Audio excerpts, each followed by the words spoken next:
Hey, beautiful people! Welcome back to Serate's Slay Station, where we dive into all things beauty and makeup. Today, I'm revealing the ultimate guide to achieving a perfectly contoured face in just 10 easy steps. Stick around, because you won't want to miss this. Trust me, your contour game is about to level up. If you're new here, don't forget to hit that subscribe button and click the bell icon so you never miss out on our beauty tips and tricks. Get ready to slay, because we're about to unlock the secrets to a snatched contour. Let's get started. All right, babes. Step 1 to a flawless contour is all about creating the perfect canvas. Just like an artist needs a smooth canvas for their masterpiece, your makeup needs a good primer. Trust me, it makes all the difference. A primer creates a barrier between your skin and your makeup, preventing it from sinking into your pores or sliding around throughout the day. Plus, it helps to fill in any fine lines or pores, giving you that airbrushed finish we all crave. Now, not all primers are created equal, so it's important to choose one that's right for your skin type. If you tend to get oily, go for a mattifying primer. If you have dry skin, a hydrating primer will be your best friend. And if you're like me and have combination skin, you can even mix and match primers. Apply a mattifying primer to your T-zone and a hydrating primer to the rest of your face. Remember, a little goes a long way with primer. Just a pea-sized amount is all you need to create a smooth and flawless base for your makeup. Step 2 is all about finding your perfect foundation match. This step is super important because it creates an even base for the rest of your makeup. You want something that matches your skin tone seamlessly and doesn't look cakey or mask-like. When applying foundation, I always recommend using a damp beauty blender or a foundation brush. This helps to blend the foundation evenly and create a natural-looking finish. Start by applying a small amount of foundation to the center of your face and blend it outwards towards your hairline and jawline. Make sure to blend it into your neck as well, so there are no harsh lines. And don't be afraid to build up coverage gradually.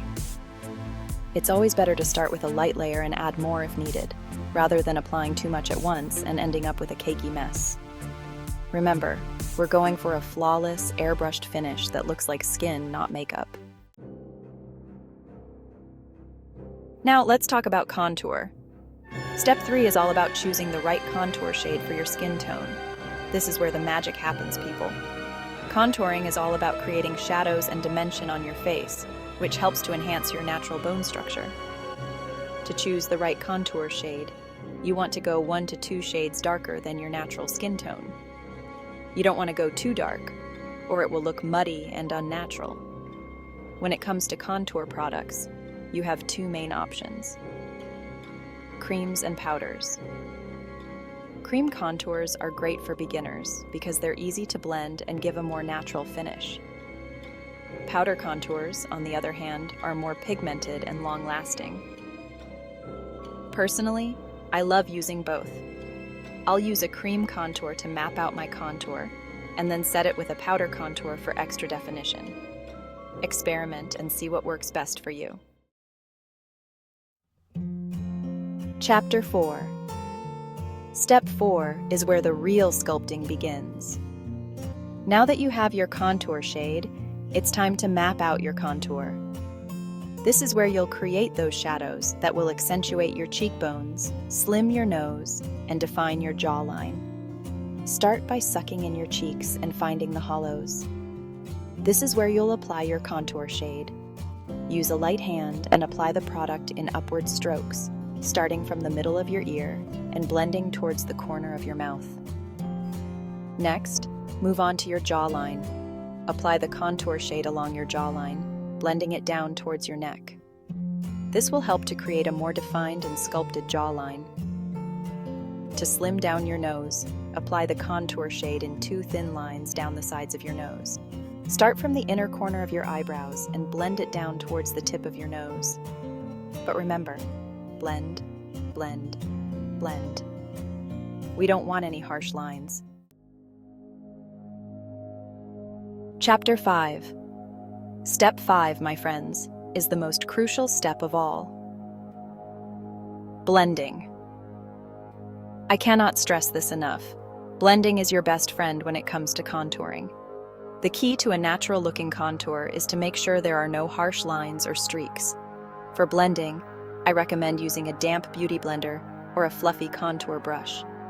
If you're using a beauty blender, make sure to wet it and squeeze out any excess water before using it. Start by blending out the edges of your contour, making sure to blend upwards and outwards. You want to blend the contour into your foundation seamlessly, so there are no noticeable lines. Don't be afraid to spend some time on this step. The more you blend, the more natural your contour will look. Trust me, a little bit of patience goes a long way when it comes to blending. Chapter 6. Now that you've sculpted those gorgeous cheekbones, it's time to bring on the highlight. Highlighting is like adding a little bit of sunshine to your face. It helps to brighten up your complexion and make your features pop. For highlighting, you want to choose a shade that's 2 to 3 shades lighter than your natural skin tone. You can use a liquid, cream, or powder highlight. Again, it all comes down to personal preference. Apply your highlight to the high points of your face, where the light naturally hits. This includes your cheekbones, the bridge of your nose, your cupid's bow, and the inner corners of your eyes.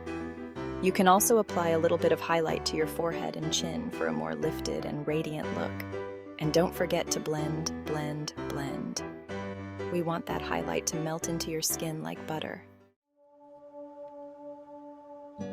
We've done so much work, so we gotta make it last. Step 7 is all about setting your makeup with powder.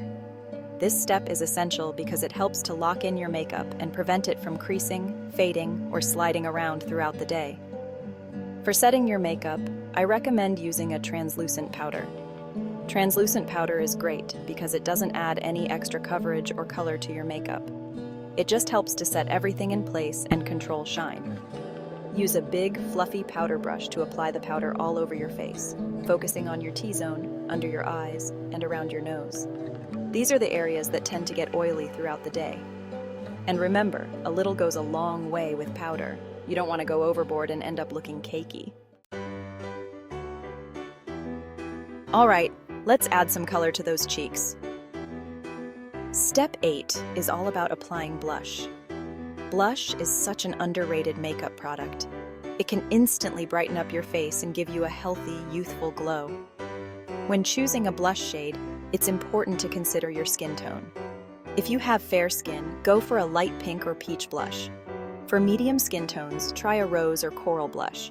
And for darker skin tones, a berry or plum blush will look stunning. Smile and apply your blush to the apples of your cheeks. Blend it upwards towards your temples for a natural-looking flush. And don't be afraid to layer different blush shades to create your perfect custom color.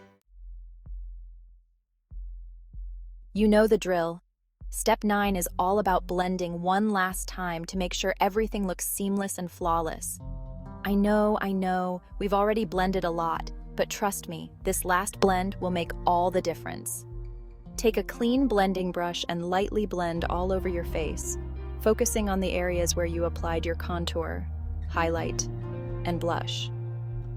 Make sure there are no harsh lines or streaks, and that everything is blended to perfection. This step is all about achieving that airbrushed finish and making sure your makeup looks like skin, not makeup. And finally, step 10. The grand finale, the setting spray. This is the last step in our contouring journey, and it's an important one. Setting spray is like hairspray for your face. It helps to keep your makeup in place all day long. Not only does setting spray prevent your makeup from fading, creasing, or transferring, but it also helps to melt all of the layers of makeup together, giving you a flawless, airbrushed finish. Hold the bottle about arm's length away from your face and mist it all over in an X and T motion. And there you have it. Your makeup is officially locked in place. And there you have it. 10 steps to a perfectly contoured face. Look at that definition. Your cheekbones are poppin', your nose is snatched, and your jawline could cut glass. You are a contoured queen.